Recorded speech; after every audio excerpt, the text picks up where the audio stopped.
Pues bien, vamos a hablar de un nuevo tema en el canal. Vamos a hablar de píldoras de buceo, en el que vamos a hablar tanto de curiosidades como vamos a desmentir algunos mitos, algunos de los cuales he de decir que propagados por certificadoras súper importantes a nivel mundial, las más importantes. No voy a mencionar nombres, pero es fácil deducir a qué certificadoras en plural me puedo referir. Y son certificadoras que tienen errores para mí muy graves, injustificables, ya no solo en sus manuales de Open Water, ¿vale? Sino en los manuales para Dive Master e instructores, que ya son puestos profesionales.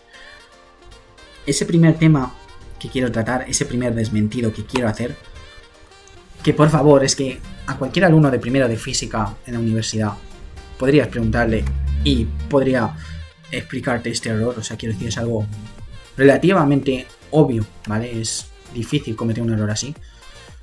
Es el tema de por qué el sonido viaja más rápido en el agua que en el aire. El sonido no es más que vibraciones, ¿vale? El sonido se transmite como una especie de ola de empujones entre las partículas de un material. Cada molécula lo que hace es empujar a la de al lado y esa a la siguiente, y así viaja la vibración. No os preocupéis, no os asustéis, no le deis a cerrar el canal. Vamos a explicarlo todo de forma muy sencilla para que todo el mundo lo pueda entender, ¿vale? Porque sé que cuestiones de física, pues a lo mejor a mucha gente pues no que está en este canal, está para ver pececitos, que también hablamos de peces, pero esto creo que también nos va a interesar. Retomamos el tema de la velocidad del sonido. Aquí intervienen dos factores. Por un lado, la densidad, qué tan pesado o apiñado están las partículas. Si son muy pesadas, pues cuesta más moverlas, ¿no? Por ejemplo, es más difícil empujar un coche que empujar una bici. Y por otro lado, el concepto clave es la elasticidad o rigidez, ¿no? Digamos elasticidad a partir de ahora. ¿Qué tan rápido un material recupera su forma original cuando lo deformas? Si es muy elástico o riguroso, pues transmite enseguida el empujón. Ejemplo, un muelle rígido, ¿vale? Transmite un golpe muy rápido y uno flojito pues se queda como amortiguando, ¿no? Después de haberlo golpeado. ¿Cómo se combinan estos dos aspectos? La velocidad del sonido depende del equilibrio entre estas dos cosas. El material, cuando es muy denso, frena la transmisión. Es decir, material como el agua, tú intentas avanzar en el agua, es muy denso, mucho más que el aire, ¿no? Y un material muy elástico la acelera, ¿vale? Y aquí quiero llegar, ¿vale? Pequeño spoiler que me va a decir más adelante, pero estas certificadoras dicen que lo que permite al sonido viajar más rápido en el agua que en el aire es la densidad. Y es totalmente falso. Rotundamente falso, ¿vale? En el aire, las partículas son ligerísimas y poco densas, pero el aire es muy poco elástico, se deforma mucho y tarda mucho en volver. En el agua, aunque es mucho más denso que el aire, es muchísimo más elástico. Las moléculas de agua se transmiten lo que es el empujón mucho mejor, ¿no? Por eso el sonido en el agua viaja 4 veces más rápido, aproximadamente, ¿no? Pongamos otro ejemplo, los sólidos, ¿no? Como este mando que tengo aquí, ¿no? O mejor, aceros, ¿no? No tengo ningún acero, ¿no? A mano, pero en el acero la densidad es mucho mayor, pero la elasticidad es tan absolutamente brutal que el sonido viaja 15 veces más rápido de lo que lo haría en el aire, ¿no? Repito de nuevo, ¿vale? Porque sé que es un tema complicado, ¿vale? Estos temas de física es un tema complejo y hay certificadoras de buceo muy importantes, como he dicho, a nivel mundial, que en sus formaciones avanzadas para profesionales han cometido dicho error grave en este punto, diciendo que es la densidad lo que hace que el sonido viaje más rápido en el agua. Un error por mi parte incomprensible, ya que ni asumiendo que lo quieren hacer para simplificar la explicación, no tiene ningún sentido cometer un error de este calibre, ¿no? Es como querer simplificar la explicación de los estados de la materia y como encontramos el agua del mar en estado líquido, pues decimos que el agua no se puede encontrar en estado sólido o gaseoso, ¿no? Por eso digo, entonces volvemos al tema. ¿Qué pasa con lo que es la onda sonora, no? Cuando una onda sonora llega, ¿no? Vuelvo a repetir, ¿vale? Para que quede claro. Una molécula se comprime, ¿vale? Entonces se acerca más a lo que es su vecina. Esa molécula empuja a la siguiente, es decir, hace que la vibración avance. Y luego la primera molécula recupera su posición original. Recuperar la posición es lo que llamamos elasticidad, la capacidad del material para volver rápidamente a su estado natural después de ser comprimido, ¿no? Vuelvo a repetir, el papel de la elasticidad, ¿cuál es? Si el material es muy elástico, como el agua o el acero, las moléculas vuelven enseguida a su sitio, transmiten el empujón y esto hace que el sonido sea más veloz, ¿vale? Si el material es poco elástico como el aire, las moléculas se deforman más y tardan más en recuperarse, transmiten de forma mucho más lenta lo que es el empujón y el sonido va más despacio. Bueno, perdonad que me han llamado al timbre y he tenido que cortar, quería hacer el vídeo del tirón. Pero bueno, como os estaba diciendo, pongamos un ejemplo que hace tremendamente obvio el error de que la densidad es lo que hace que viaje más rápido. El aceite, todos sabemos que es mucho más denso que el agua. No hace falta estudiar física para saberlo. Con lo cual, según cierta certificadora, debería conducir más rápido el sonido. Pero ¿qué sucede? Que también es menos elástico. Las moléculas no se transmiten tan bien la vibración como lo hace, por ejemplo, en el agua, ¿no? Ese déficit de elasticidad compensa y hace que la velocidad del sonido sea menor que en el agua. Hagamos una metáfora visual, ¿no? Imagínate que quieres pasar un aplauso por una fila de personas cogidas por la mano, ¿vale? Imagínate que si son muy pesadas, es decir, son densas, van a tardar más en mover el brazo. Si son muy rápidas en devolver el movimiento, es decir, elásticas, el aplauso avanza más rápido.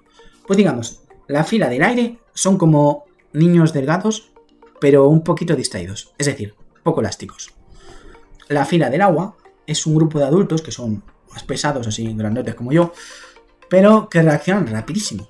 Y el acero es un grupo de soldados rígidos que transmiten el golpe instantáneamente, ¿no? De hecho, ahora quiero mostraros aquí un gráfico que he generado con el Excel, así que es un poquito cutre, para que veáis, ¿no? Esas diferencias, ¿no? También algunas aclaraciones de este gráfico. Cuando hablamos de aceite vegetal, nos referimos a lo que se obtiene de las plantas, ¿no? El girasol, oliva, maíz, soja, etc., ¿no? Son los que usamos en cocina. El aceite mineral, en cambio, no viene de las plantas, sino del petróleo. Es un líquido derivado de lo que es la refinación del crudo, compuesto principalmente por hidrocarburos saturados. No es comestible, aunque hay versiones altamente purificadas que, por ejemplo, se usan en cosmética, en farmacéuticas o lubricantes industriales, ¿no? Entonces, otro tema curioso es la temperatura. La temperatura afecta a la velocidad del sonido, pero no de la misma manera en todos los medios, ¿no? Entonces también me parece interesante. El aire, por ejemplo, la velocidad del sonido en el aire depende principalmente de la temperatura. ¿Por qué? Porque el aire es un gas, ¿vale? Esto significa que a 0 grados va a 331 metros por segundo, a 20 grados 343 metros por segundo, a 40 grados 349 metros por segundo. El calor hace que las moléculas de aire se muevan mucho más rápido, transmitiendo las vibraciones más deprisa. La densidad importa menos porque en gases ligeros la elasticidad es más relevante. Por eso en la tabla veis que he puesto 20 grados en todos los aspectos, ¿vale? Para que haya cierto equilibrio, ¿no? Por ejemplo, en el agua, dulce y salada, ¿no? La velocidad pues también cambia con la temperatura, pero menos que en el aire y de forma no lineal. A mayor temperatura, el agua es menos densa y ligeramente menos rígida, lo que tiene efectos opuestos.